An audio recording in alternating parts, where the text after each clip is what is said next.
digital media ini banyak wadah untuk kita bisa menyalurkan konten yang kita miliki, seperti website, sosial media, atau platform apapun yang bisa kita gunakan. Tapi untuk kita lebih konsisten, kita nggak harus pakai semua platform itu. Nah, berikut adalah tips untuk kita bisa memilih media digital yang cocok untuk kita distribusi konten kita. Nah, pertama kita harus kenali dulu nih audiens kita, karakter dari audiens kita. Nah, di sini kita perlu mengetahui spesifikasi dari audiens kita ini. Siapa sih yang pengen kita tuju dari konten kita? Semakin kita kenal audiens kita, maka semakin mudah kita membuat model dari konten video kita. Sehingga kita bisa memilih media digital yang paling cocok untuk kita gunakan. Setelah kita memahami audiens kita harus mengenal setiap media digital yang mau kita gunakan.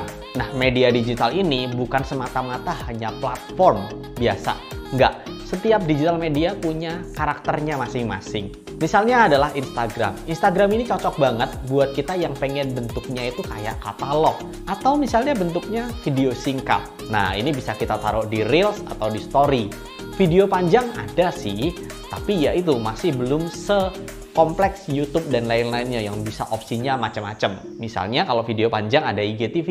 Oke, itu dia karakter Instagram. Nah, gimana dengan YouTube? Nah, YouTube ini cocok banget buat kalian yang pengen videonya beresolusi lebih tinggi, terkontrol, mempunyai informasi data yang jelas, videonya video panjang seperti film atau konten-konten informatif. Yap, kalau misalnya kalian videonya nggak pengen terlalu terkompres, jadi videonya pengen tetap resolusi tinggi, ada di YouTube. Meskipun sebenarnya ada kompresinya juga kalau misalnya kalian sekelas filmmaker profesional gitu ya. Tapi untuk konten-konten ya masih cukup banget, kompresinya nggak separah itu.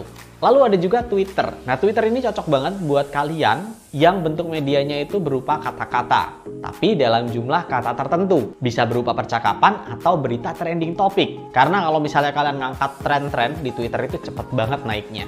Nah, ada juga yang lainnya, misalnya seperti TikTok. Nah, kalian bisa pelajari tiap karakter-karakter dari media digital yang kalian gunakan. Nah, setelah kita paham karakter audiens, lalu media digital yang mau kita pakai, selanjutnya adalah kita bisa riset dari content creator yang udah sukses di bidang yang kita mau bikin.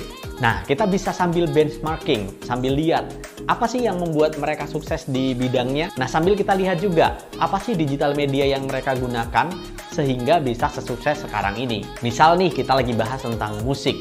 Nah, ada satu creator musik yang sukses, yang satu genre sama kita. Dan kita bisa lihat, oh ternyata tracknya seperti ini. Oh ternyata ini yang dia lakukan. Oh ternyata seperti ini cara dia menghandle audiensnya. Nah, sekalian kita bisa lihat mengapa dia memilih media digital yang itu.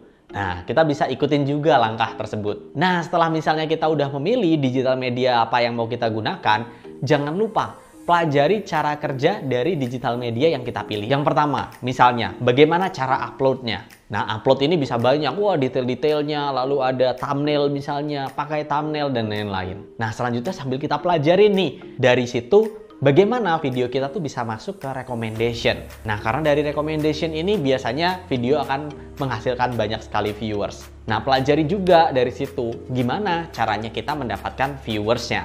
Nah, setelah kita memahami cara dapat viewsnya, coba pelajari gimana caranya kita mendapatkan income tak terbatas dari platform tersebut.